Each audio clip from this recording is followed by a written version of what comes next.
These are growing out of my life and out of my reading of the Bible. Just 3 brief practical suggestions, because we're not doing as well as we should.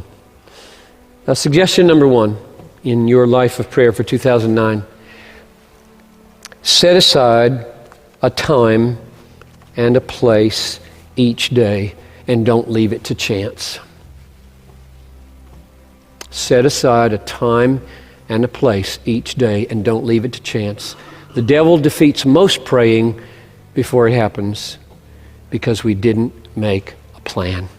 If you don't plan, believe me, I have been at this a long time, and the devil hates me and my prayer life like you wouldn't believe how many good things keep me from praying.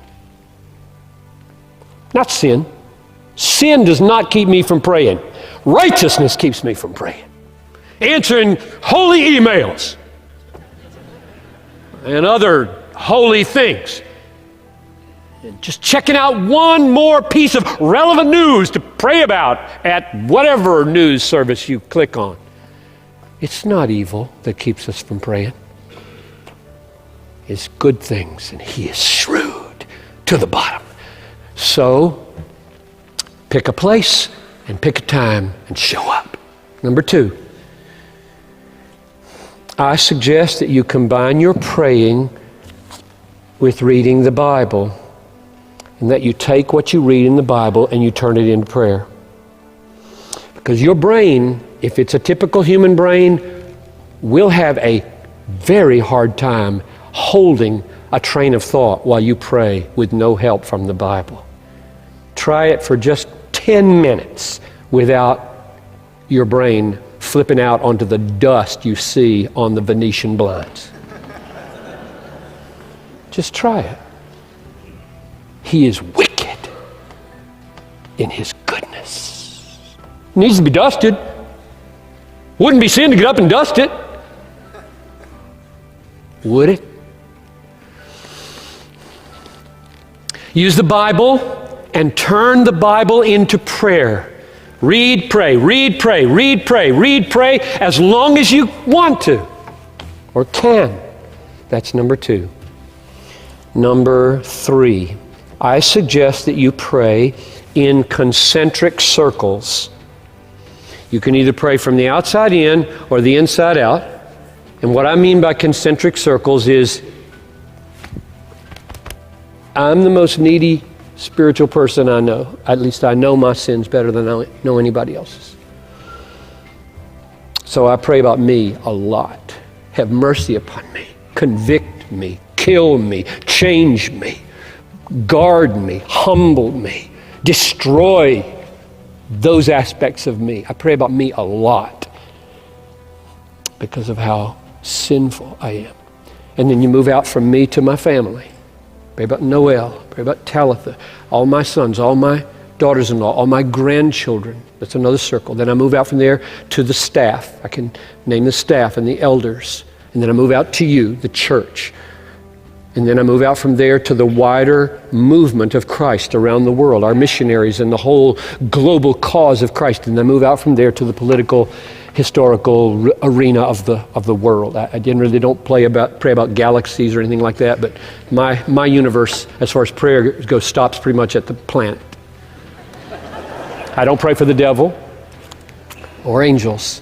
I don't see any reason for doing it in the Bible. So, or you could go the other direction, move from the outside in, just whatever. And at every one of those concentric circles, if you wonder, why don't you put God at the middle? It's because He's in every circle. And the main point of every circle is, hallowed be Thy name. Thy kingdom come, Thy will be done. And only then do you get to, give me some bread today. 3 big, massive, your name hallowed, your kingdom arriving, your will on the planet done the way it's done in heaven and in my life. Those are in every circle. That's why He's not anywhere in the concentric circles. So those are my 3 suggestions.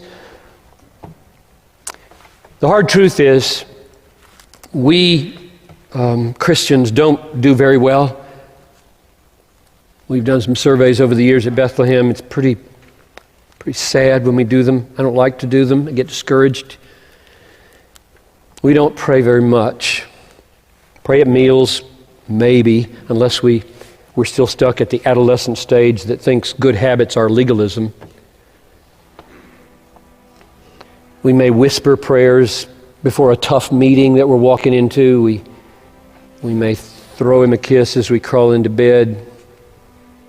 But we don't set aside significant, regular, daily, disciplined time to pray in those ways much. And we don't think it's worth it to meet with others to pray, by and large.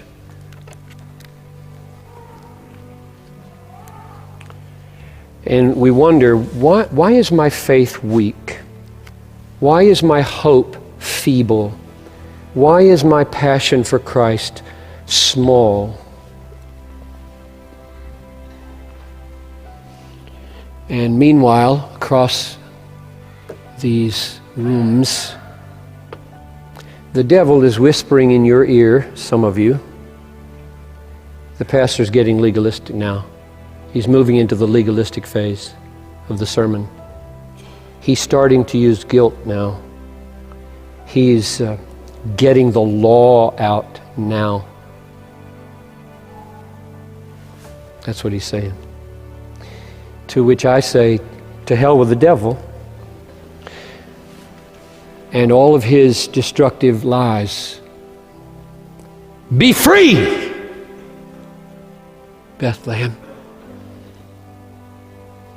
Is intentional, regular, disciplined, earnest, Christ-dependent, God-glorifying, joyful prayer a duty?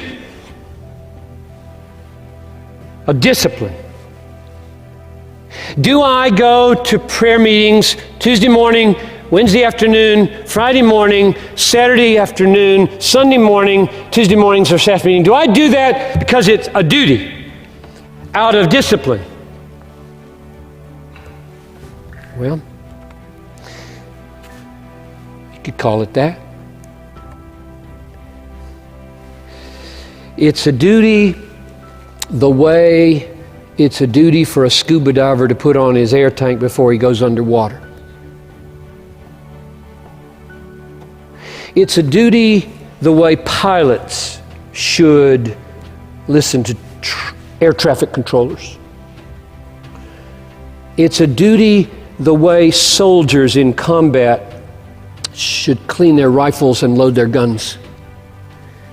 It's a duty the way hungry people eat food. It's a duty the way thirsty people drink water. It's a duty the way a deaf man puts on his hearing aid. It's a duty the way a diabetic takes his insulin.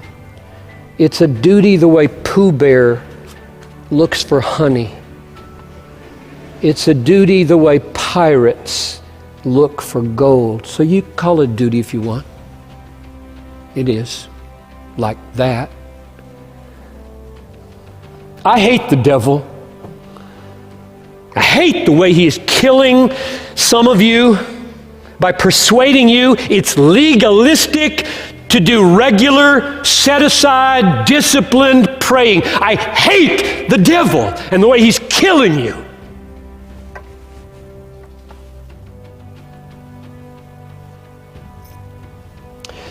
Telling you that it is legalistic to be as regular in your prayers as you are in eating your food, in sleeping, in internet use.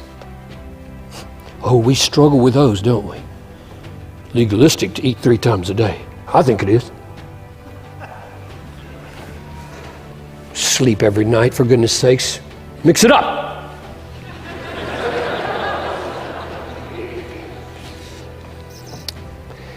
He is laughing up his sleeve at how easy he can take out Christians.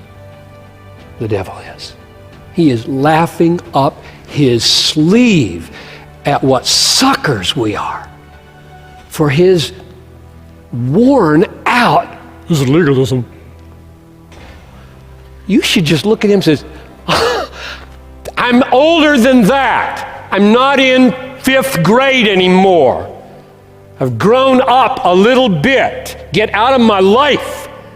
I've got work to do because I am a sinner in desperate need of talking to my King every day. And my sin inclines me to leave it over and over. If I don't set a time and a place, I'm a goner. Let's talk to the devil. Give him some information. He might leave you alone for a while. Probably not. Folks, God has given us means of grace. You know that phrase? God has given us means of grace. If we don't use the means of grace, like praying, to the fullest advantage, our complaints against him will not stick. It's amazing to me how many people get in God's face with complaints when they haven't done it. What kind of a courtroom is this when God can be put in the dock by sinners who don't even use the means of grace he gives us? Amazing. It's amazing. If we don't eat, we starve. If we don't drink, we die of thirst. If we don't exercise a muscle, it atrophies. If we don't breathe, we suffocate. And just as there are physical means of life, there are spiritual means of grace. It's so simple. And so many of you are trying to live your life without breathing, eating, drinking, exercising, and you wonder, what's wrong? It's your fault. It's his fault. Elohim and I, your kingdom come, your will be done.